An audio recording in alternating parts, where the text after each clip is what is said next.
अभी हम लोग बात करेंगे एक एसिड के डिसोसिएशन के बारे में, एक अम्ल के वियोजन के बारे में, डिसोसिएशन ऑफ एन एसिड। देखिए एसिड क्या है, different scientist have propose different theories. Arrhenius की थ्योरी के बारे में हम लोग जानते हैं, ब्रॉन्स्टन-लॉरी की थ्योरी के बारे में जानते हैं, अलग अलग लोगों ने अलग अलग थ्योरीज दी हैं, पर अभी हमारा जो एम्फेसाइज होता है बेसिकली वो अर्हेनियस की थ्योरी पर होता है। अर्हेनियस की थ्योरी कहती है कि ऐसा कोई भी केमिकल कंपाउंड जो पानी में या एक्वस मीडियम में हाइड्रोजन आयन लिबरेट करे, जो एक्वस मीडियम में या पानी में या वाटर में हाइड्रोजन आयन को लिबरेट करता है, उसे हम बोलते हैं एसिड। जैसे देखिए ये एक एसिड है, अभी इसने क्या करा, एक्वस मीडियम में हाइड्रोजन आयन लिबरेट करा, ठीक है ना। ऐसे कई सारे एग्जांपल है, जैसे हमारे पास में यदि हम बात करें HCl, ये हाइड्रोजन आयन लिबरेट करेगा, जैसे H2SO4 ये हाइड्रोजन आयन लिबरेट करेगा, जैसे H3PO4 ये हाइड्रोजन आयन लिबरेट करेगा। तो ऐसा केमिकल कंपाउंड जो एक्वस मीडियम में हाइड्रोजन आयन लिबरेट करता है उसे हम बोला करते हैं एसिड, उसे हम बोला करते हैं अम्ल, ठीक है। So this was an acid, correct. Now what is happening, suppose कीजिए इनिशियली हमने इसका C कॉन्सेंट्रेशन बनाया, हमने इसके C मोल पानी के 1 लीटर में घोल दिए, ठीक है। We have made its concentration C beginning में। अभी क्या हुआ, अब जब मैं इसको घोलूंगा पानी में तो ये नेचुरली इसका डिसोसिएशन होगा, है ना, इसका आयनाइजेशन होगा, इसका डिसोसिएशन होगा, it will be decomposed, it will be ionised into this hydrogen ion and this A- ion, correct. अब सपोज कीजिए कि इसकी जो डिग्री ऑफ डिसोसिएशन है वो है अल्फा।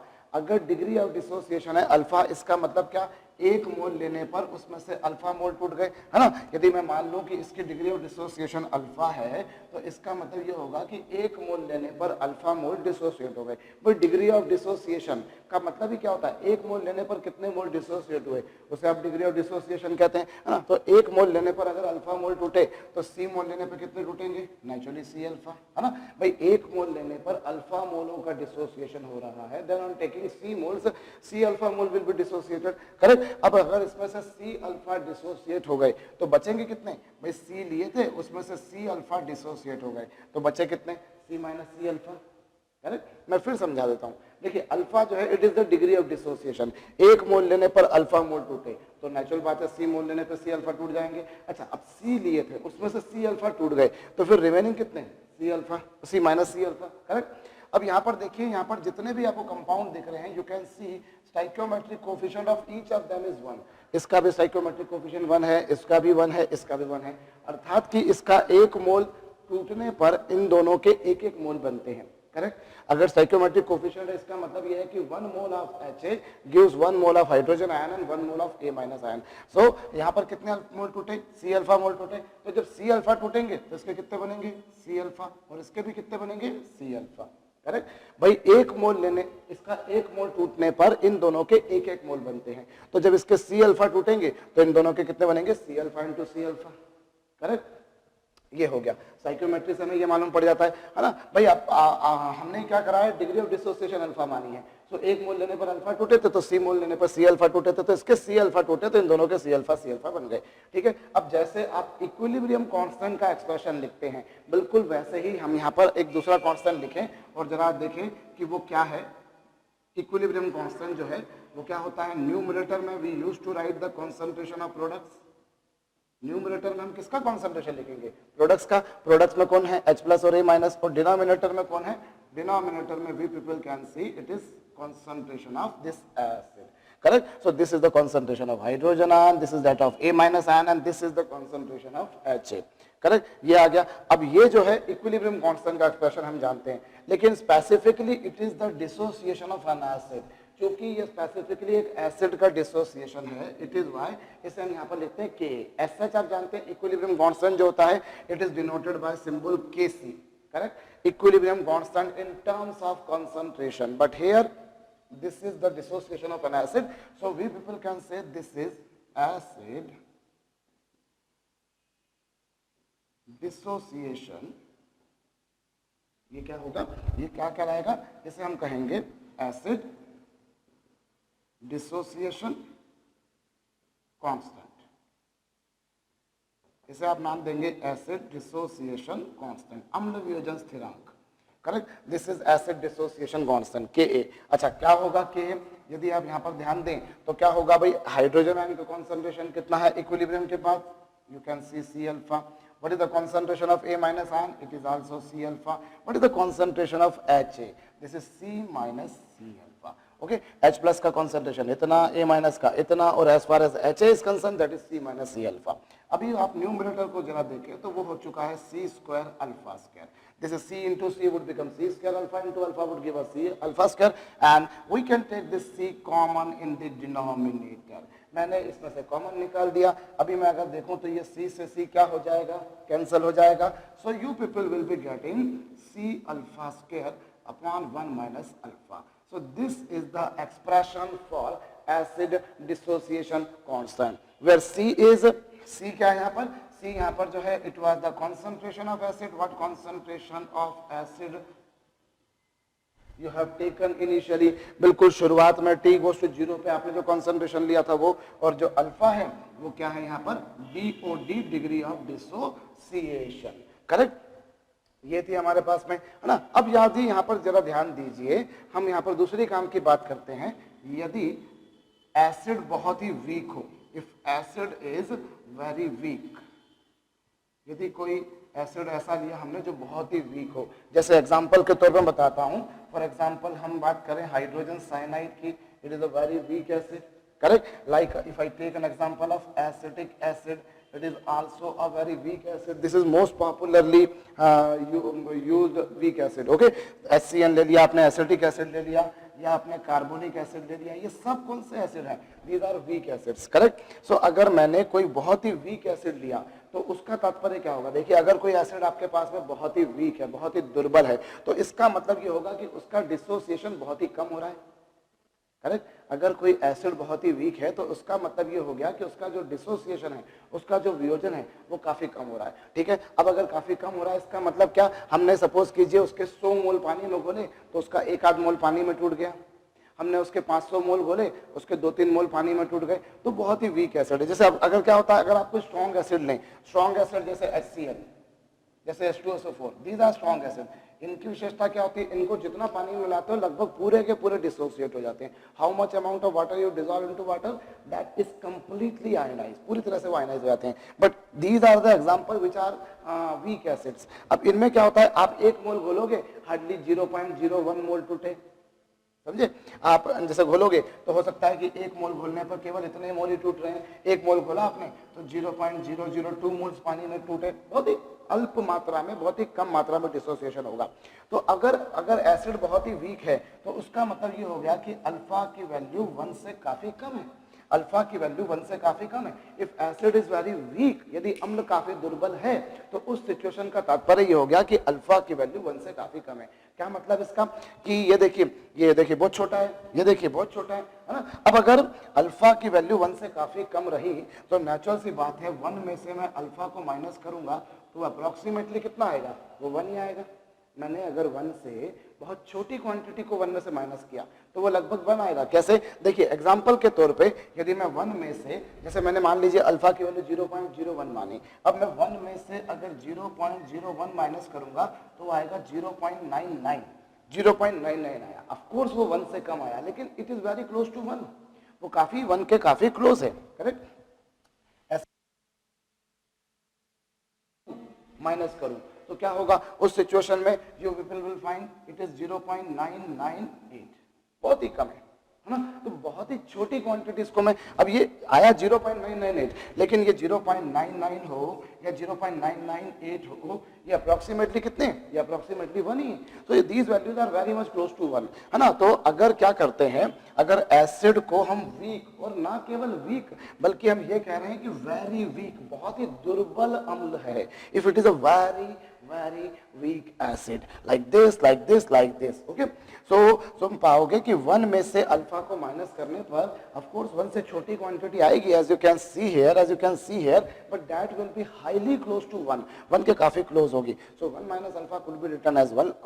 अब 1 minus alpha को अगर मैंने 1 लिख दिया तो उस स्थिति में आप क्या पाते हैं, जरा K के बारे में देखें, और मैं इस बात को यहां लिख रहा हूं। हम क्या पाएंगे, देखिए ये Ka था, acid dissociation constant Ka is equal to कितना होगा, C अल्फा स्क्वायर, और अपॉन 1 माइनस अल्फा, यानी कितना हो जाएगा, 1 हो जाएगा, है ना। वही 1 में से अल्फा को माइनस करने पर लगभग 1 आएगा। तो ये आ गया, मतलब ये कुल मिलाकर क्या हो गया, C अल्फा स्क्वायर। अब इससे यदि मैं अल्फा स्क्वायर की वैल्यू निकालूं तो मैं क्या पाता हूं, अंडर ये K/C आएगा भाई, C से डिवाइड कर दिया। और यदि मैं स्क्वायर रूट ले लूं, तो मैं पाऊंगा it is under the root of K/C। Alpha की वैल्यू जो आई वो आई कितनी, under the root of K/C। ठीक है, ये वाला सारा एक्सप्रेशन कब आया, जरा ध्यान दीजिए। अल्फा की वैल्यू हमेशा under the root of K/C के बराबर नहीं होगी। ये कब होगी, देखिए यहाँ ये जो लिखा हमने, हमें यहाँ तक की पूरी कहानी में इससे कोई मतलब नहीं था कि एसिड वीक है कि स्ट्रांग है। ओके, यहां तक की पूरी कहानी में मुझे उससे कोई मतलब नहीं था कि एसिड वीक है कि स्ट्रांग है। ये कहानी तो यहां से शुरू हुई। अगर एसिड बहुत वीक है तो 1 - अल्फा को हमने 1 लिखा, कुल मिलाकर 1 से डिवाइड करना मतलब वही का वही आ गया, और उससे हमारे पास ये आया। ठीक है, अब अल्फा की वैल्यू आ रही है under the root of K/C। अब K क्या है, K है एसिड डिसोसिएशन कांस्टेंट। K जो है वो है अम्ल वियोजन स्थिरांक, यानी कि एसिड डिसोसिएशन कांस्टेंट। करेक्ट। अब आप क्या देख रहे हैं, अल्फा की value under the root K/C आई। अब मैं यदि क्या करता हूं, कोई भी एसिड का सॉल्यूशन लूं मैं, है ना, वीक एसिड का, ऑफ कोर्स, क्योंकि ये identity this is applicable only for weak acid. ये किसके लिए आ रही है, केवल और केवल वीक एसिड के लिए, समझे आप। क्योंकि देखिए ये वाला फार्मूला तो था, जो ये था, it was applicable for every acid, हर किसी एसिड के लिए लगता है ये। लेकिन ये वाला जो ऊपर वाला फार्मूला आया, that was applicable only for the weak acid. Now हम क्या देखते हैं, अब देखिए अगर मैं कभी किसी एसिड के सॉल्यूशन में पानी मिलाऊं, सपोज कीजिए अगर मैं एसिड का कोई मेरे पास में सॉल्यूशन है ना, I have a solution of acid, ये एक एसिड का मेरे पास में सॉल्यूशन था। अब यदि मैं क्या करता हूँ, इसमें बाहर से पानी मिलाता हूँ, तो जैसे जैसे मैं उसमें पानी मिलाता जाऊंगा वैसे वैसे उसका कॉन्सेंट्रेशन कम होता जाएगा। भाई अगर आप एसिड मिलाओगे तो कॉन्सेंट्रेशन बढ़ेगा, वो और गाढ़ा होगा, है ना। लेकिन अगर मैं क्या करता हूं, उसमें मैं पानी मिला रहा हूं, जो मैंने लिया था शुरुआती वो एक्वा सॉल्यूशन था, मतलब water was the solvent here, है ना। सो अगर मैं वाटर मिला रहा हूं यानी सॉल्वेंट मिला रहा हूं, तो मैं क्या कर रहा हूं, मैं पानी मिला रहा हूं, मतलब मैं कॉन्सेंट्रेशन को घटा रहा हूं, मैं डाइल्यूशन बढ़ा रहा हूं। मैं पानी अगर मिला रहा हूं, यदि मैं इसमें वाटर को ऐड करता हूं, अगर मैं इसमें वाटर को ऐड करता हूं, तो इसका मतलब ये है कि मैं क्या करता हूं, मैं डाइल्यूशन को बढ़ाता हूं। करेक्ट। अगर मैं वाटर को मिलाता हूं मतलब मैं डाइल्यूशन को बढ़ाता हूं, और जब मैं डाइल्यूशन को बढ़ाता हूं तो इसका मतलब ये है साहब कि मैं कॉन्सेंट्रेशन को कम करता हूं, है ना। यदि मैं पानी मिला रहा हूं, अगर मैं इसमें पानी मिलाता हूं तो मैं क्या पाता हूं कि मैं डाइल्यूशन बढ़ा रहा हूं, और डाइल्यूशन बढ़ा रहा हूं मतलब कॉन्सेंट्रेशन घटा रहा हूं, और कॉन्सेंट्रेशन घटा रहा हूं मतलब मैं C को कम कर रहा हूं। मैं किसको कम कर रहा हूं, मैं C को कम कर रहा हूं। और जब मैं C को कम करूंगा तो क्या होगा, भाई देखिए पानी मिलाऊं या निकालूं, एसिड मिलाऊं या निकालूं, एक बात आप जानते हैं, जो इक्विलिब्रियम कांस्टेंट होता है उसका कॉन्सेंट्रेशन पे या डाइल्यूशन पे कोई डिपेंडेंस नहीं है। इक्विलिब्रियम कांस्टेंट जो होता है किसी भी रिएक्शन का, हम जानते हैं वो कॉन्सेंट्रेशन पे डिपेंड नहीं करता, वो प्रेशर पे डिपेंड नहीं करता, वो वॉल्यूम पे डिपेंड नहीं करता, वो डिपेंड करता है रिएक्शन के नेचर पे, वो डिपेंड करता है रिएक्शन के टेम्परेचर पे। बट जब मैं इसमें पानी मिला रहा हूं, so of course there will be some dilution, dilution बढ़ेगा तो कॉन्सेंट्रेशन घटेगा, और जब कॉन्सेंट्रेशन घटेगा तो C घटेगा, और जब C घटेगा तो अल्फा क्या होगा, बढ़ेगा।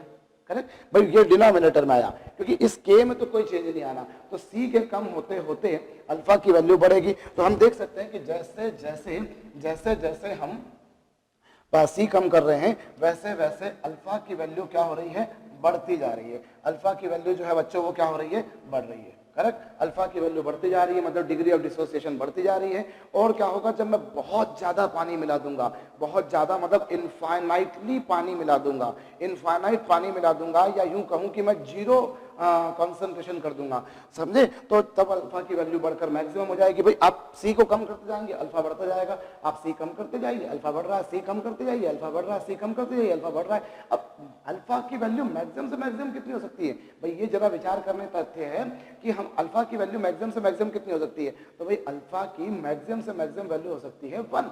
क्यों, क्योंकि 1 मोल लेने पर जितने मोल डिसोसिएट होते हैं उसे आप बोलते हैं अल्फा। अब 1 मोल लेने पर हद से हद 1 ही मोल डिसोसिएट हो सकता है। आप ऐसा तो नहीं सोच सकते कि 1 मोल लिया और 2 मोल डिसोसिएट हो जाए। क्या ये हमें शोभा देता है, बिल्कुल नहीं देता। और ये तो हम जानते हैं कि जो हमें शोभा नहीं देता वो हम काम नहीं करते, है ना भैया। तो अल्फा की मैक्सिमम से मैक्सिमम वैल्यू जो हो सकती है वो कितनी हो सकती है, 1 हो सकती है। तो हमने क्या देखा, जब हमने कॉन्सेंट्रेशन को काफी कम कर दिया तो अल्फा की वैल्यू काफी बढ़ गई, और काफी मतलब कितनी, 1, इससे ज्यादा नहीं हो सकती, क्योंकि अल्फा इज मीन्ड बाय कि एक मोल लेने पर how many moles are dissociated. अब एक मोल लेने पर मैं हद से हद एक ही मोल डिसोसिएट कर सकता हूं।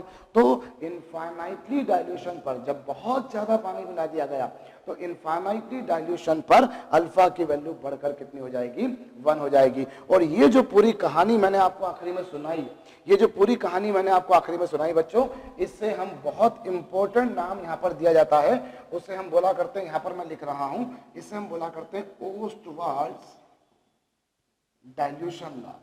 अटेंशन दीजिएगा, जिसे हम क्या कहते हैं, ओस्टवाल्ड डाइल्यूशन लॉ, ओस्टवाल्ड का तनुता का नियम। ओस्टवाल्ड का डाइल्यूशन लॉ जो है ये काफी महत्वपूर्ण है। ये क्या बोल रहा है, ये बोल रहा है कि सबसे पहली बात एक वीक एसिड लिया है, क्योंकि देखिए एसएस तो के का फार्मूला ये था, which was becoming a quadratic equation in alpha. If acid is considered to be very weak, यदि अम्ल को मैंने बहुत दुर्बल माना, तो 1 माइनस अल्फा की वैल्यू अप्रोक्सीमेटली 1 हो गई। और उसके बाद में ये पूरी कहानी है, ये मैंने लिखा ना, this is only applicable only for the weak acid.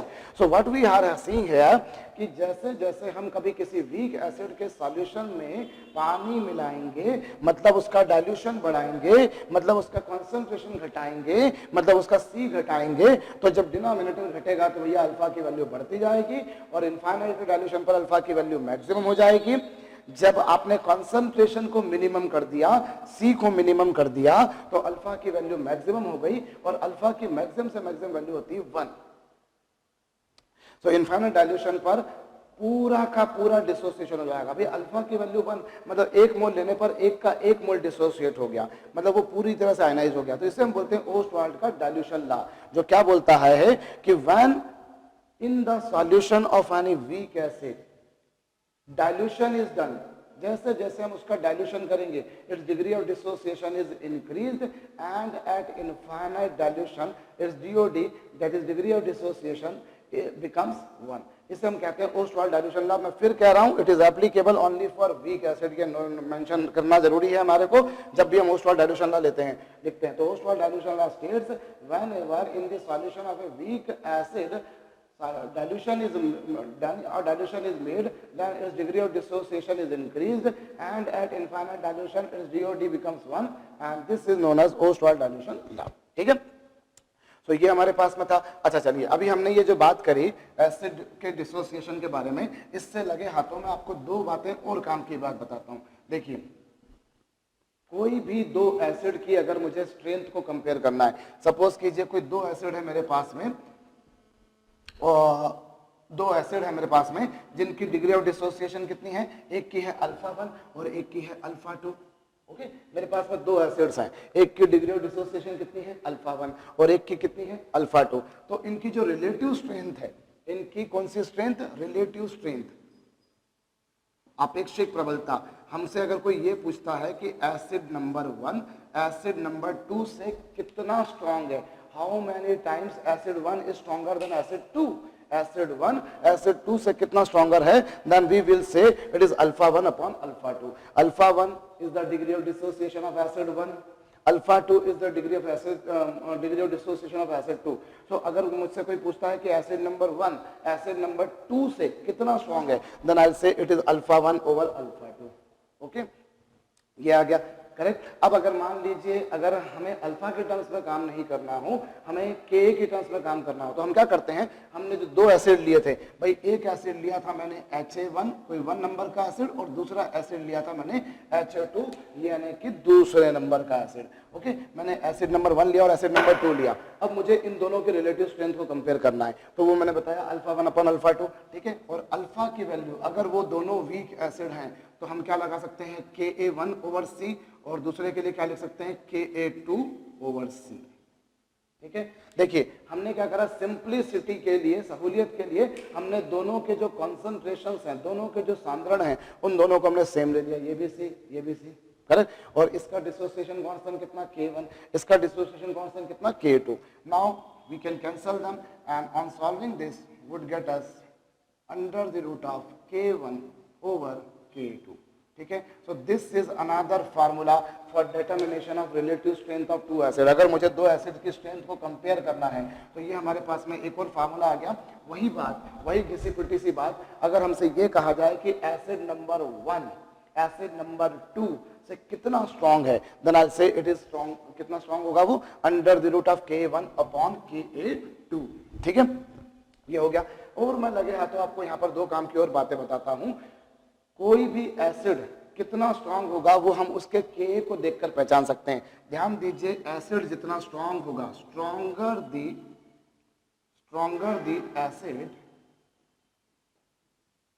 The acid larger the value of के। ओके, एसिड अगर स्ट्रांग है तो के ज्यादा होगा। एसिड जितना स्ट्रांग होगा बच्चों, उसका के उतना ज्यादा होगा। कोई भी एसिड का जो के होता है वो उसकी स्ट्रेंथ को बताता है। अगर किसी एसिड का के ज्यादा है तो उसके एसिड की स्ट्रेंथ ज्यादा है, अगर के कम है तो एसिड की स्ट्रेंथ कम है। सपोज कीजिए आपको 3-4 एसिड दे दिए जाएं और उनके के दे दिए जाएं, तो आपसे पूछें which of them is strongest acid, so you will find उन चारों में से जिसका के सबसे ज्यादा होगा वो सबसे स्ट्रांग होगा, और जिसका के सबसे कम होगा वो सबसे वीक होगा। ठीक है, सो ये एसिड की स्ट्रेंथ को पहचानने का तरीका है। अच्छा, एसिड की स्ट्रेंथ को पहचानने का तरीका आपने एक तो ये देखा। ठीक है, दूसरी बात मैं लगे हाथों आपको बताता हूं। यहाँ पर एक और टर्म के ऊपर जरा ध्यान दीजिएगा। हमारे पास में एक टर्म होता है pKa। pKa जो होता है माइनस लॉग Ka। ठीक है, ये होता है pKa। अब ये जो है यहाँ पर P का मतलब क्या है, ये बड़ा कॉमन सा टर्म होता है एसिड्स या बेसिस के स्टडीज के दौरान। इस P का मतलब मैं आपको सिंपल बताऊं तो यहाँ पर P से मतलब होता है बेसिकली पोटेंशियल। P से मतलब क्या होता है, पोटेंशियल। पोटेंशियल कौन सा, एक इलेक्ट्रिसिटी में हम लोग पोटेंशियल पढ़ा करते हैं, ये वो वाला पोटेंशियल नहीं है जिसे हम वोल्टेज भी कहा करते हैं। पोटेंशियल क्या होता है, कॉमन इंग्लिश टर्म जो होता है, हम बोलते हैं ना कि इसमें ये काम करने का पोटेंशियल है, ये काम करने का इसमें कैपेबिलिटी है, वो वाला पोटेंशियल। ठीक है, तो ये pK जो होता है it is defined as negative logarithm of K। अब जरा हम एक काम करें, हम समझें, कोई एसिड जितना स्ट्रांग होगा उसका K उतना ज्यादा होगा, और अगर K ज्यादा होगा तो उसका log K ज्यादा होगा, और log K अगर ज्यादा होगा तो माइनस log K कम होगा। क्योंकि हम जानते हैं जितनी बड़ी क्वांटिटी होती है उसके आगे माइनस लगाने से वो उतनी छोटी हो जाती है, माइनस लगाने से वो उतनी छोटी हो जाती है। ठीक है, तो मैं फिर से कहानी शुरू करता हूँ। मेरे को कोई एसिड दिया था जो काफी स्ट्रॉन्ग था। अब अगर एसिड स्ट्रॉन्ग था तो उसका K ज्यादा था, K ज्यादा था तो log K ज्यादा था, log K ज्यादा था तो माइनस log K कम था, और माइनस log K कम था तो pK कम था। समझे?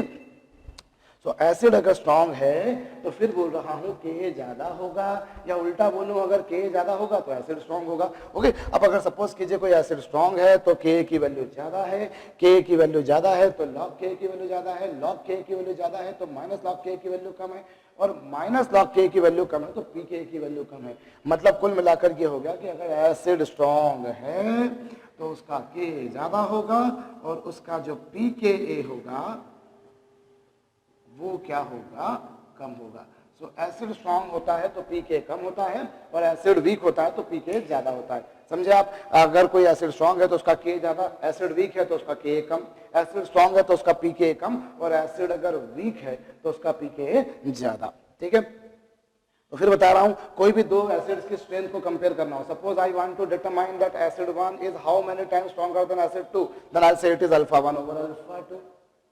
एंड अल्फा की वैल्यू वीक एसिड्स के लिए मैं देखिए under the root of K1 upon K2, है ना, वही K अपॉन C। अब बाई चांस मैंने इनके C सेम लिए, इनके C सेम लेने से C कैंसिल होगा और इस तरीके से रिलेटिव स्ट्रेंथ आ गई। ओके, और स्ट्रेंथ को कैलकुलेट करने का एक और तरीका देखा। अगर स्ट्रॉन्ग एसिड था तो K ज्यादा था, K ज्यादा था तो pK कम